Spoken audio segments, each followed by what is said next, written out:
Hey everybody, this is Carl back again for another TV show spoiler review, and we're covering Wolverine and the X-Men. There's only one season, 26 episodes, and man, when you're younger, you swear these, were longer like seasons.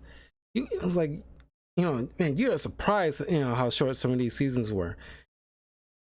But yeah, I thought it would be at least 2 seasons. It felt like at least 2 seasons. Matter of fact, it could have been at least 2 seasons. One 13, the other 13. But yeah, this is like I won't say a different spin on the X-Men. It's kind of like, just like with X-Men Evolution, they kind of try to, each type of TV show, they try to remodernize the X-Men in a different format. Here it's kind of like you take, well, aside from a couple of characters like Gambit, who's and Colossus is not part of like the initial core roster, but it's pretty much taking like some of the members and making it into like instead of 90s, it's like early 2000s, and then like mid 2000s. And I'm pretty sure by the next time they make another X-Men TV show, it's going to really be modernized. But here, instead of Cyclops typically leading the X-Men, now it's Wolverine. After this mysterious explosion happens at the X-Men compound. Oh, by the way, before we even get into it, please like and subscribe, hit the notification bell, the like button. If you're watching this on YouTube, or if you're watching this live on my Twitch channel, please hit a subscribe, like, follow. And of course, follow me on my Patreon, patreon.com/talkativecarl.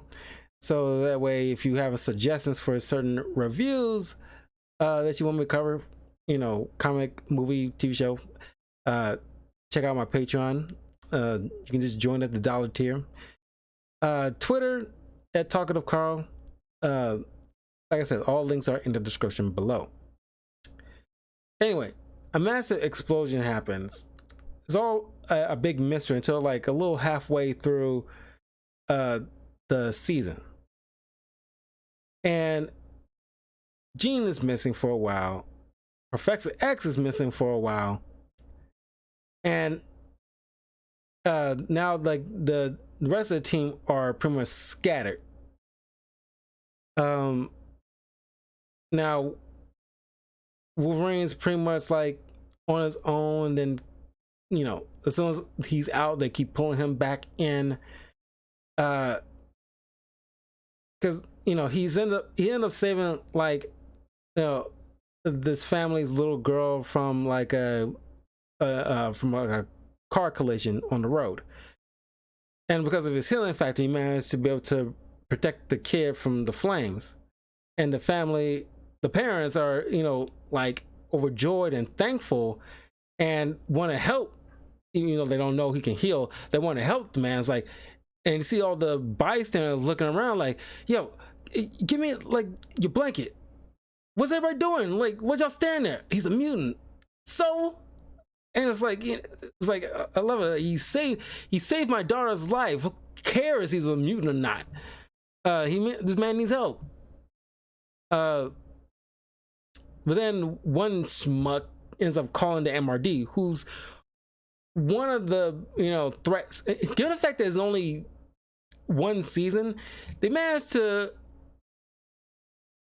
expertly balance out, like you need to in like a X-Men format, balance out the different level of X-Men rogues they will be dealing with. Now some are going to be more important than the others, but it's kind of like the way like like Batman Begins. Even though like the Scarecrow can easily be like a big bad guy, but he's a sub bad guy before the big boss of Ra's al Ghul. For here we got like the MRD. Now it'd be too easy just to make like Magneto like the main focus.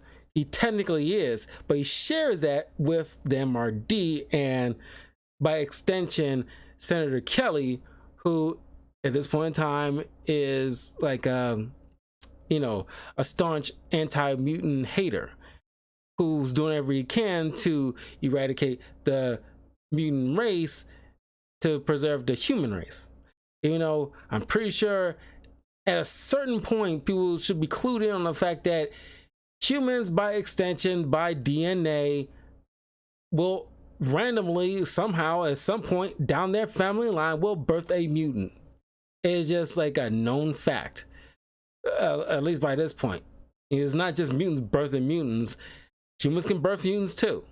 Hell, even though Mr. Fantastic and Susan Storm are enhanced superheroes, they end up birthing a son who later on turns out to be a mutant. They kind of rolled that back and then retroactively changed Kamala Khan from Inhuman to mutant. I don't want to, divulge into that because I made 2 different videos talking about that, so you can check those out up on the channel.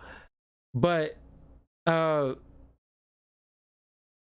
the MRD is pretty much like a secret task force. I want to say secret, but they, some extension of the government, at least some level of government backing.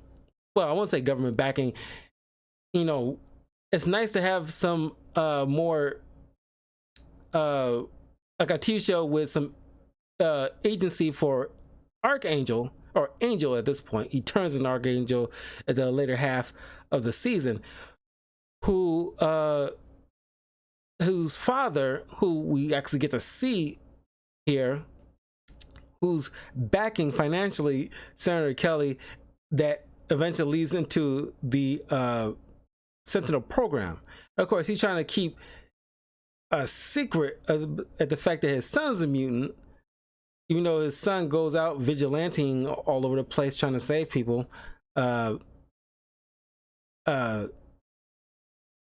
He doesn't want to harm mutant kind. He just want to just cure them of their mutant powers. But Senator Kelly, just like, and others like him, just like, no, they are a menace, they're a blight on humanity, they need to be eradicated, blah blah blah. So we got the MRD hassling people, literally on some martial law stuff, even though they shouldn't have that level of agency with any form of government. I won't say any form of government, at least so far as the US government, where they can just drag people out of their homes, like you see here of this family who helped Wolverine after he helped their daughter. Just pull them out, incarcerate them, torture one of them. And it is like, how is that even like somehow anywhere on any level allowed, without anybody sending in complaints to their local state government officials, or even higher up in the government chain in Washington, about MRD abusing people's rights left and right on their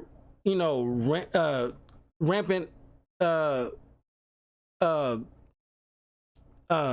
mutant hating bigotry in their search for like just mutants to just either all out eradicate or imprison for the rest of their lives without any due process.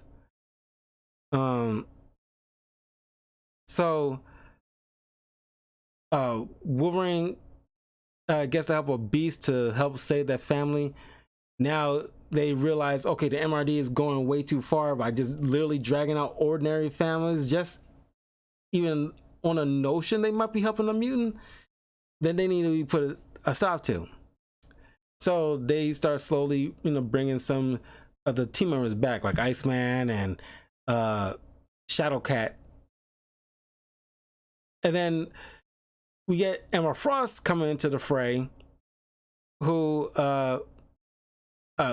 as I covered in my Emma Frost, solo comic, where she actually is ahead of her own little section of mutants trying to do what Professor Xavier is doing, but have no qualms of taking a little further than he would, but that kind of fell through. But she has like a aptitude for educating students and leading a team. Can't deny that. But she comes in wanting to help, even though Wolverine does not trust her. But the fact that they need a psychic in order to track down Xavier and Jean, and since they have a functioning cerebro, she's the only likely one to do so. And she slowly but surely starts to get, their trust, especially when they go on missions to help. Of course, they save the family and everything like that.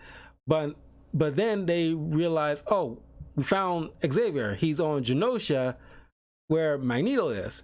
Of course, they full-heartedly come bum rushing in, and of course, as Wolverine later puts it in the later half of the season, they got royally spanked, and they did. It really wasn't no contest. They got close by knocking off his helmet, but not close enough.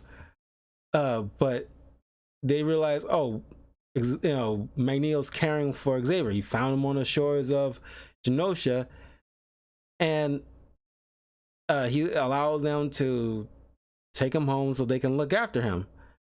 Okay, and they also found Storm, and after helping, because Emma Frost really solidified herself on the team after she helped defeat the Shadow King from possessing Storm's body. And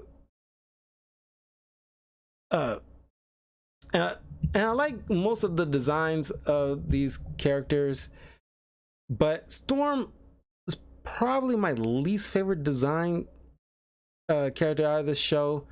Even though I thought it was a cool idea with the billowy kind of cloud-like hair she has, I don't know. It's not my favorite design of Storm. Oh, and Forge is a part of the team, and got kind of like their tech guy, which he typically is in a lot of X-Men stuff.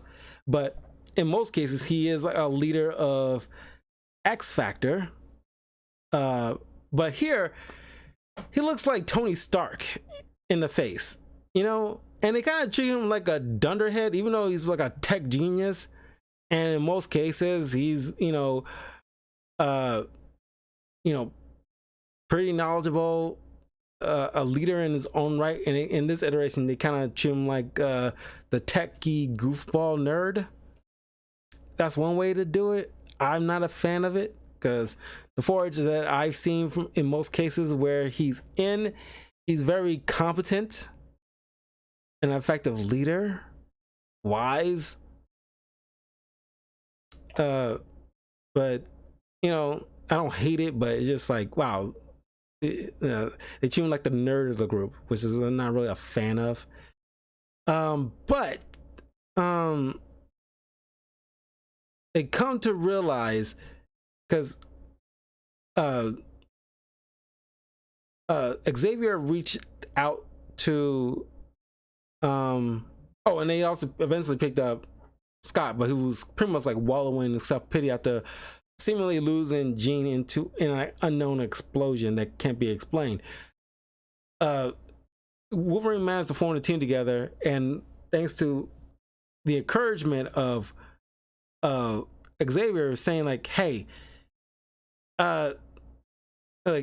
Scott isn't, who typically will lead the team, isn't like because he's so distraught over Jean, he's not going to be an effective leader like he typically would be. So we need Wolverine's next best thing.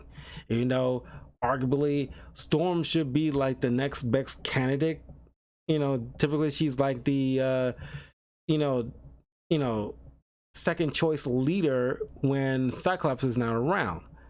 But Wolverine's fine too, obviously. And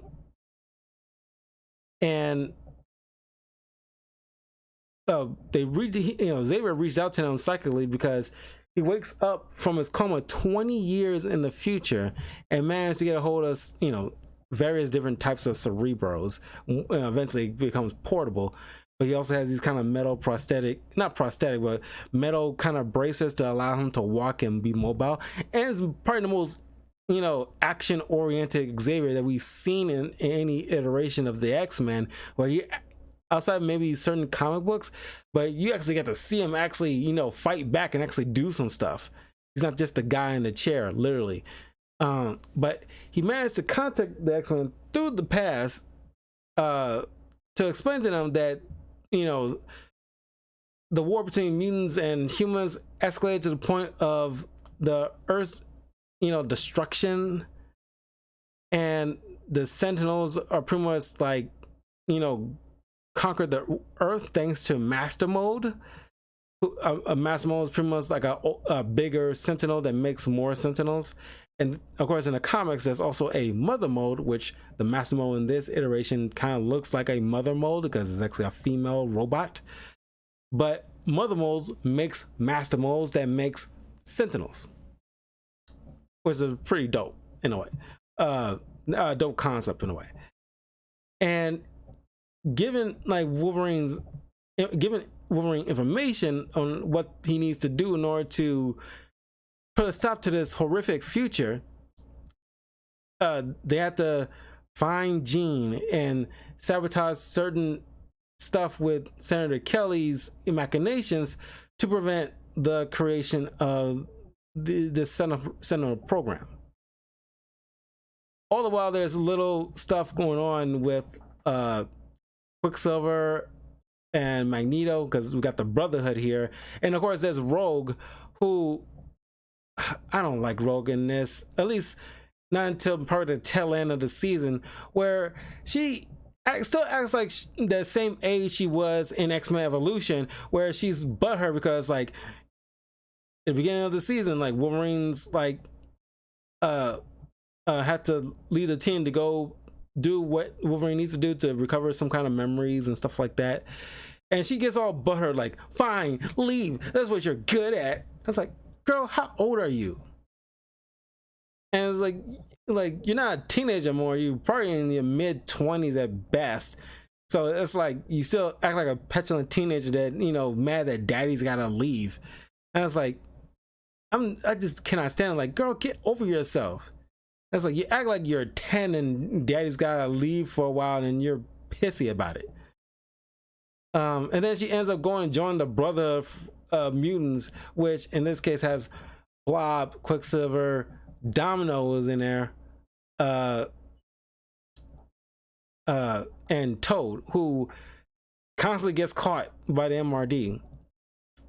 And they got their own little situations with Magneto trying to cause certain acts of terrorism in order to feed, because lo and behold, Magneto and Senator Kelly has been manipulating scenes to force a war between these two, which between humans and mutants. I don't know why. It's like, clearly, yes, they both want a war, but it's like, it's probably going to happen anyway. Why are you trying to, kind of, was it necessary to try to manipulate things to keep egging it on? Because it's going to happen regardless of the way you're carrying on the way it's carrying on. That was kind of confusing to me. But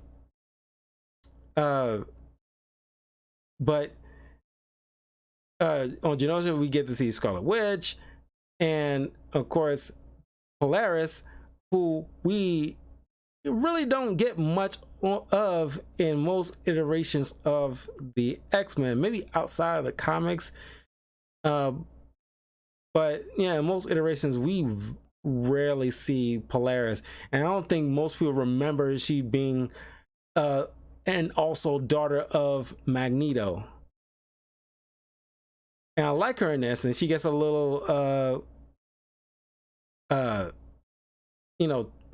aroused by Gambit, who shows up at Genosha. Gambit shows up a couple times doing a whole thief thing, trying to steal information for Trask, scientist lady. and then like get tasked by these same people to go, uh, cause sabotaging in Genosha. But then he ends up, getting flirtatious with Polaris, but ends up kind of like ditching her after he achieved his goals. But they really haven't, because Gambit and Rogue ultimately ends up together. And in most iterations, when you're having Gambit and Rogue on an X-Men TV show, at some point on the line, they had to meet each other and get flirtatious with each other at the bare minimum. You don't get in here, and I think that's kind of crummy. I love the design of Gambit in this, honestly. And Rogue's design, I'm not a fan only because she doesn't have that big flowy hair. The iconic flow, yes, you got the brown and the white, brown hair, the white streak on the front, but I love the flowy, big hair that she typically has. Usually, if not like a froy kind of way, like in the 90s, I don't want to say a fro, but very, massive and curly, or long and flowy. But either way, this is way too short for her. I know there's been times when Rogue has like short hair. Never been of a fan of that. As a matter of fact, when I was covering like the Dazzler solo comic, she make a point about that, how like she wasn't a fan of Rogue short hair that she had at the time. Yeah, I don't think anybody was that much of a fan of Rogue's short hair. But what else happened? Of course, you get the moment in the future. You get spend some time in the future where, Domino is one of the few people from the present timeline that made it to the future because of her luck-based powers. But mutants are being rounded up. Most have been offed.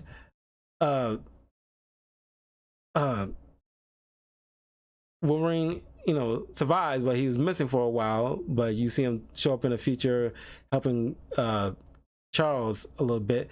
We get to see Bishop, Marrow, who's kind of like a kid in this version. In most cases, she's kind of like an adult in the present timeline. Berserk, Vanisher, some other mutants that you see from time to time in iterations. And they're trying to fight for survival against these various types of Sentinels. One of which is kind of like dog-like Sentinels with Wolverine claws, because at one point Wolverine gets captured by Trask, and they examine his skeleton and then incorporate energy claws for certain Sentinels. So they gotta deal with that in the future. Of course, Marrow for a moment betrays Bishop's X-Men after because he was trained by Wolverine, and that's how he became an effective leader. And they get this pet Sentinel robot that's kind of malfunctioning, so they kind of have like a pet in a way, and Marrow becomes attached to it. But then she distrusts Charles because, like, why are we throwing everything, for this guy, and all this other stuff, and we'll endanger all of us. You always get those apocalypse scenarios. You always got that one person that kind of like distrusts like the new guy. You saw her betrayal coming like a mile away, but of course she ends up redeeming herself because she betrays them because her pet Sentinel dies defending them, dies or being destroyed. It's kind of like very Groot-ish, whereas like all he says is destroy.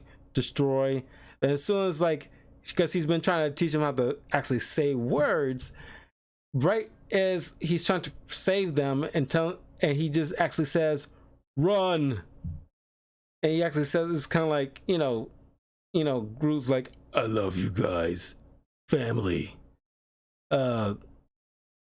It's kind of one of those moments. Matter of fact, he did it way before Groot was ever like a thing. I don't know, Groot was always a thing, but before the MCU made him a thing. Of course, like Polaris also survives in the future thanks to hiding in a bunker uh, uh, at the request of Magneto after things went pear-shaped at a certain point in the timeline, which Xavier managed to find out and let Wolverine knows, oh, hey, you got 8 days to deal with this. Otherwise, things will turn out the way they turn out. Of course,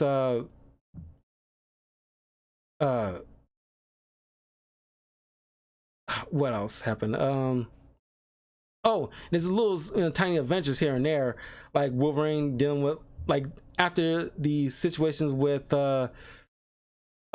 Hulk versus, it kind of ties in with the Hulk versus not TV show, movie.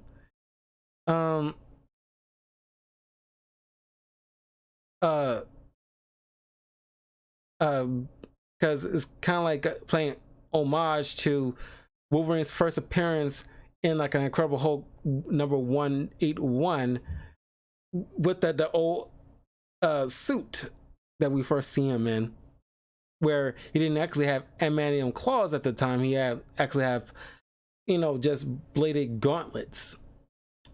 But Hulk remembers, and they of course like, Hulk remember you. But of course, because they got in this entanglement again, is because Black Nick Fury asked, I love to see him throw his weight around with the MRD, as soon as he shows up, and they have to get a call from probably the president or somebody higher up, where it's like they gotta go so Shield can talk with Wolverine, and he's like, oh, we're in some stuff and we need your help, Wolverine. Very Sam Jackson kind of attitude, because I think this is around the time when this is this TV show is set a year after the first Iron Man movie, so of course like you got this Nick Fury with like a Sam Jackson attitude. And it turns out that it wasn't Hulk they're hunting, it's the Wendigo. And because Banner was asked by Shield to minister, as he's trying to cure himself, he ends up finding like a possible cure for the Wendigo, but a group of Shield agents trying to turn on him to use him as bait by sending like the Hulk, cause him to get angry, sending the Hulk to lure the Wendigo out, and it caused a plane crash. The Wendigo, it's kind of like a werewolf situation, where as soon as you get cut by a Wendigo, you turn to a Wendigo variant. And thanks to the help of Hulk and Wolverine, they managed to administer the antidote to turn all the Wendigos back to human. And Wolverine is pissed at Nick Fury because like you left out the fact that we were not only dealing with Wendigos, but it was your men that was in trouble.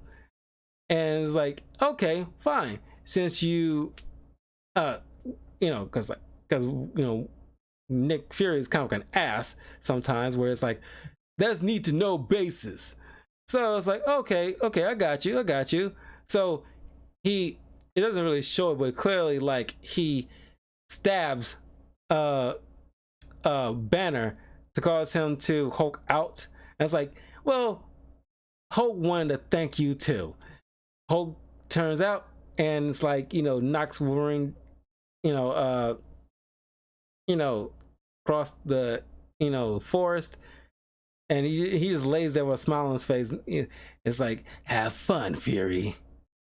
But that was a fun episode. That was like a fun little filler episode. That was it was like a fun exchange that I still remember to this day, of Hulk, got Wolverine by the head, and it's like, like, leave Hulk alone. And Wolverine's like, okay, sorry, won't happen again. Beauty man, not so dumb. And he just leaves him there, and it's like he turns back to Banner, and it's like, yeah, it's probably the best bet just to apologize to Hulk, say it won't happen again, and so he can just not smash you. Uh, but that was really fun. It was a really fun episode. And he has a nice little episode, but it leaves the X-Men a little bittersweet about it towards the end, where you get the uh introduction of Nitro, who is a mutant with the ability to explode. Now, in most iterations, Nitro is a villain. Here, he's just a kid who's like, doesn't want to hurt anybody. He's, anxious and scared. He doesn't know how to control his powers, and he just wants to, be locked up so he won't hurt anybody. That's why he ends up going to the MRD in the first place. But the Brotherhood end up breaking him out, thinking they can use him, because Quicksilver for all this time been trying to win the approval of his father, because father didn't give two craps about him but the daughters. And he was this close to bringing Nitro to Genosha that could easily wipe out half of the island. And of course, Nitro, one of the most pivotal characters in Marvel Comics that kind of was a root cause and like a shift in tone in Marvel Comics back in the early 2000s, where it sparked off the most kind of iconic Marvel event to date is Marvel Civil War, because the New Warriors, a team of superhero youngsters at the time, with characters like Speedball on the team, was kind of like trying to shoot like a reality show while trying to, while doing like superhero heroics. And I was like, oh, Nitro is on their radar, and they like, oh, let's film this while we take this other poser down, even though they're getting lucky so far, and they treating like stopping crime like a reality show instead of serious business. And because Nitro was in a populated area near a school, I might add, he exploded. And because they didn't bother to think about taking him to an isolated area or containing him, or just definitely taking him to an isolated area, it causes a massive amount of death, especially near a school where tons of children have died. And because of that, most of the New Warriors had died, except for maybe a few. And that sparked because these children were so untrained, it sparked a conversation on how to register superheroes and how they are held accountable, or something like this, which sparked like a split between the superhero communities of those who are pro registration, like with Iron Man, and those who are against registration, like Captain America, because it's infringing on their rights, because some people have families they need to think about. And like in the movie, if a government sanctioned superhero team needs to who are getting orders from government officials that change all too often, and those changes comes with different political interests, if they need to go somewhere they're most needed but they're told not to, then people still will die. And it's like, they need their autonomy. And that's where like this whole big divide comes from, and Nitro was the focal point. But yeah, in this iteration, he's kind of not really a bad guy. He's just like a nervous wreck, and he just wants to be isolated to keep from hurting people. I don't really have any issue with it. It's definitely a different take. But yeah, in most cases, he's like a bad guy who wants to explode and wants to cause like kind of devastation. But in the end, the X-Men has to gather him up and then send him out to the MRD, because they have the necessary tools to keep this guy sedated and sealed tight to keep from causing harm to people.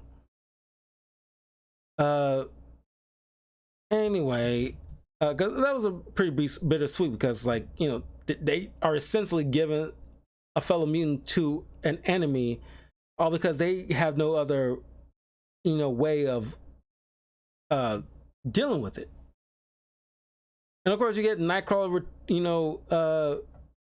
coming into the fray after he's helped save like a boat full of mutants on their way to Genosha for a sanctuary. And of course, we get Mojo involved a couple of times, one being sending Sparrow and some pirates in order to round up some mutants for his entertainment purposes. And get to see like the swashbuckling Nightcrawler, dealing with like these pirates single-handedly. Well, thanks to some children mutants on the boat. So that's pretty dope. And you get to see him like flirt with Scarlet Witch a couple of times through this.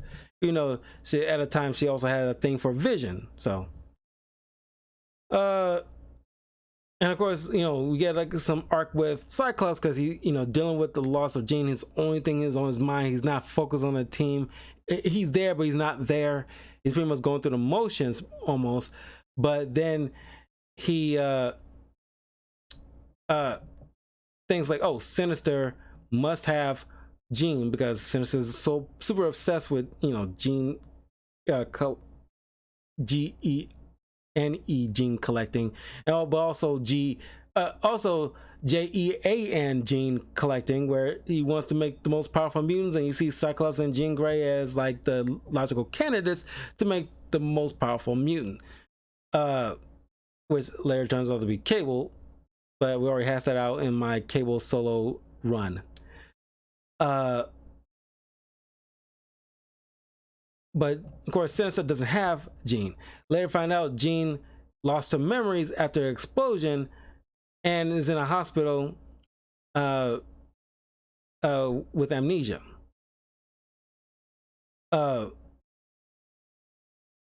Later, once it finds out that she's a mutant, they call the MRD, and Emma Frost finds her. Her and Cyclops go to rescue her from Angel, who at this point has turned to Archangel after a fight between the MRD, sends him crashing to the ground. He shatters his wings, the bones in his wings. Instead of doing like a necessary operation to save the wings, the father, who wants his son to be normal, has them cut off. This puts Warren in a depressed state. Sinister comes to him with a chance to reclaim his wings, and then turns into Archangel. Well, in most iterations, it's Apocalypse who turns him into Archangel, but we'll get into that in a minute. Then he becomes like a vengeful angel of death, goes after his father, tries to bring down his company. This sparks a self-reflection by the father, where it's like, I don't want to be a part of this. Senator Kelly is obsessed with 100 mutants and now all bad. And this, because of all this, I lost my son. He's not dead. He's pretty much like going on the Sinister side. We get a little bit of Multiple Man, who works for Sinister in this case. But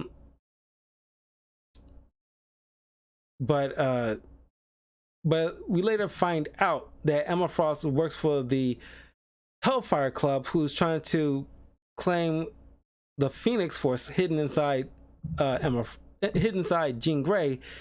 Thanks to Emma Frost, get inside Cyclops' mind, and they retrace the steps of the event. It turns out this mysterious explosion was Jean Grey Phoenix Force igniting, because this is pretty much the psychic blocks being torn down inside Jean Grey's mind, because that's Professor X usually put those up. But you later find out from the Hellfire Club that it was Emma Frost who was tasked by the Hellfire Club to throw out like a second wave to lull everybody to sleep, so they can take Jean, so they can extract the Phoenix Force. But Emma Frost thought we were going to eradicate the Phoenix Force, because throughout history, the Phoenix who inhabited a person's body ends up causing devastation to a massive amount of population of people. But the Hellfire Club wants to use it as a weapon. So under false pretenses, Emma tries to put everybody to sleep, but because of Jean being a very powerful psychic, she senses it. It arouses the Phoenix inside her, causes a massive explosion. Knocking everybody out. Emma manages to wake up, take Jean, and instead of bringing directly to the Hellfire Club, it's all because of some crazy machinations. I don't know why they just can't take her straight to the Hellfire Club to distract the Phoenix, but she takes it all the way to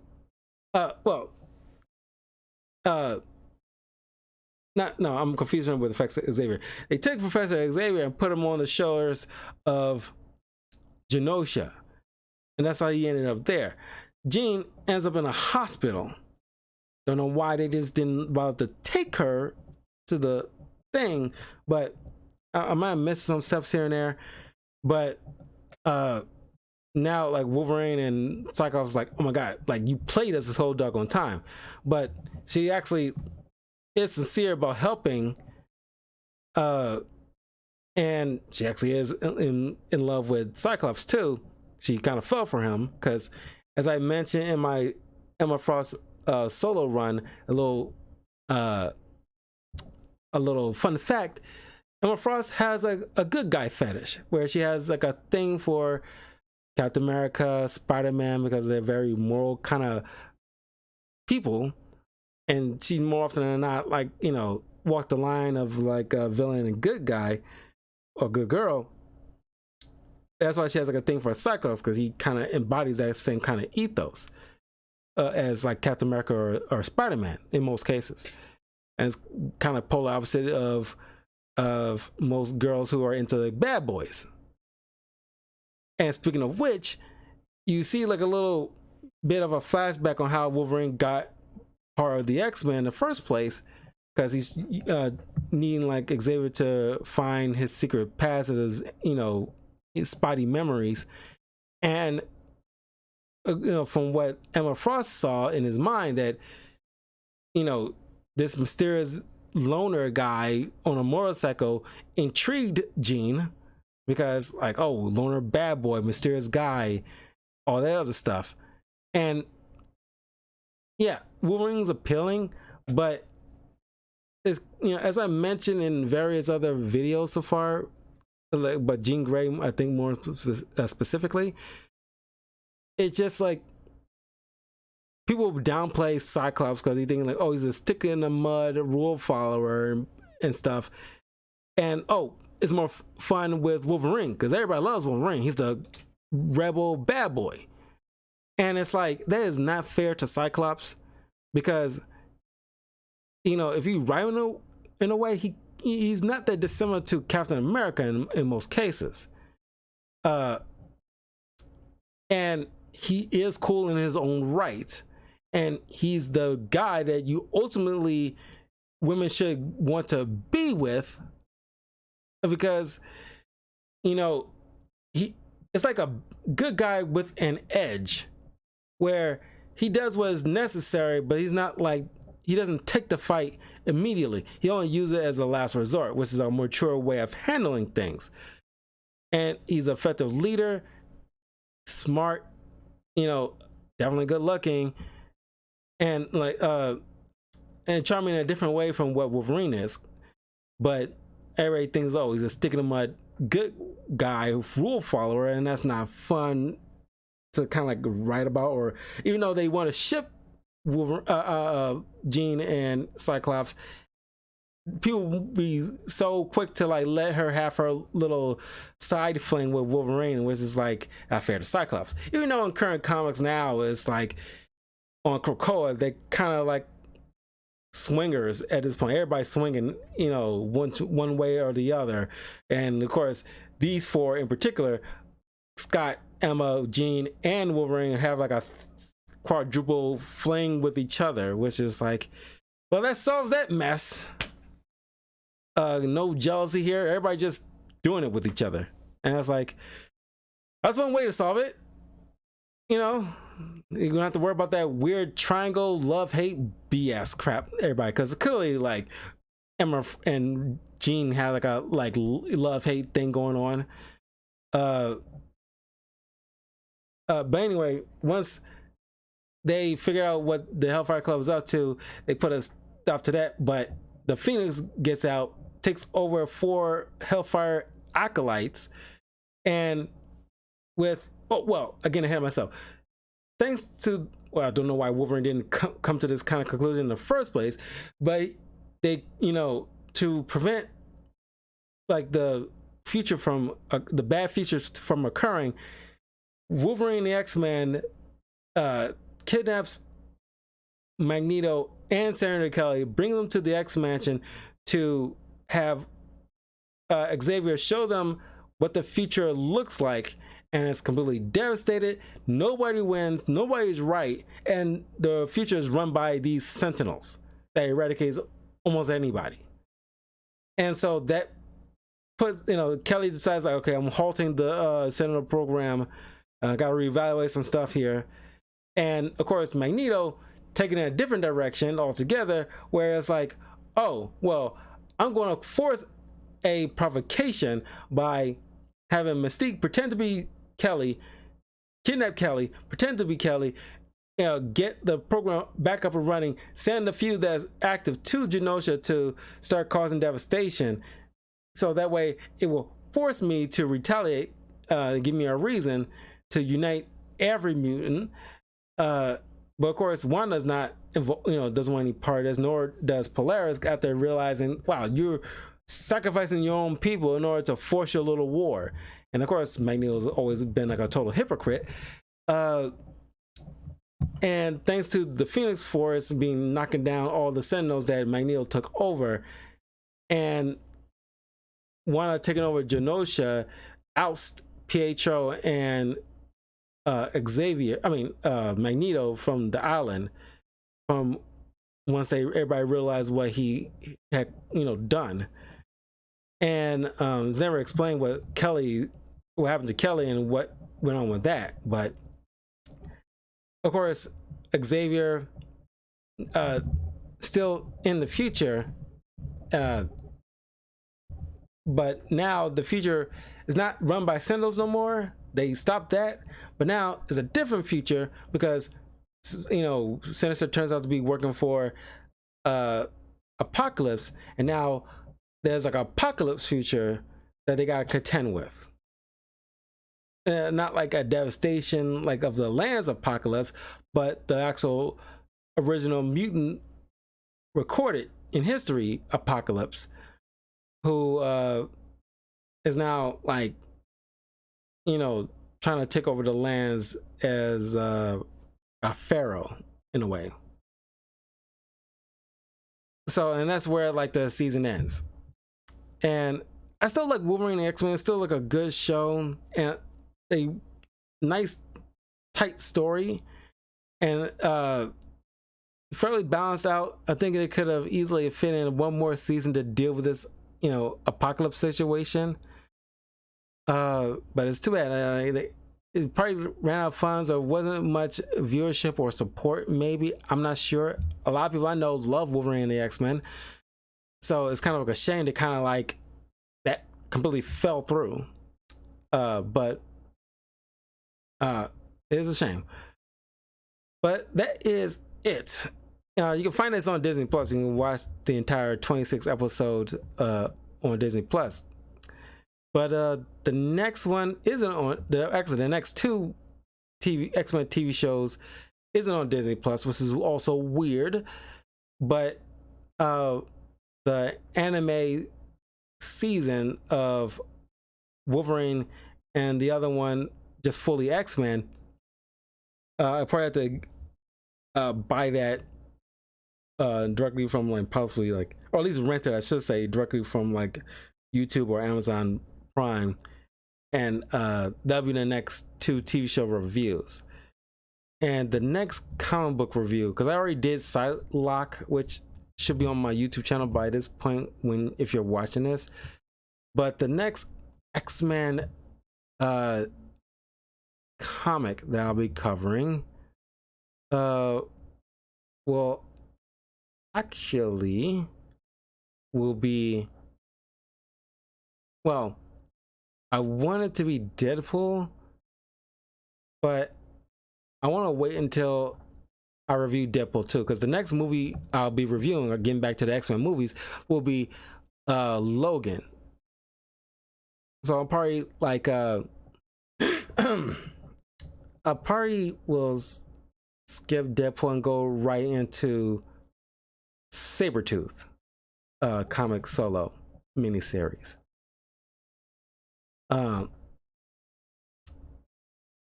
and a nice little coincide with like Logan.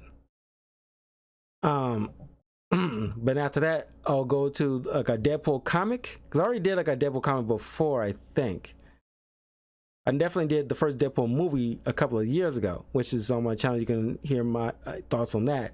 But I want a Deadpool 2 movie and a Deadpool comic, or origins of Deadpool. I want that being like, you know, 1-to-1 in the same week.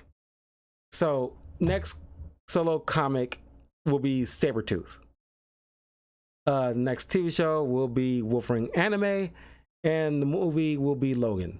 So look forward to that in the, well, Logan will be this week, but the other stuff will be in the following week.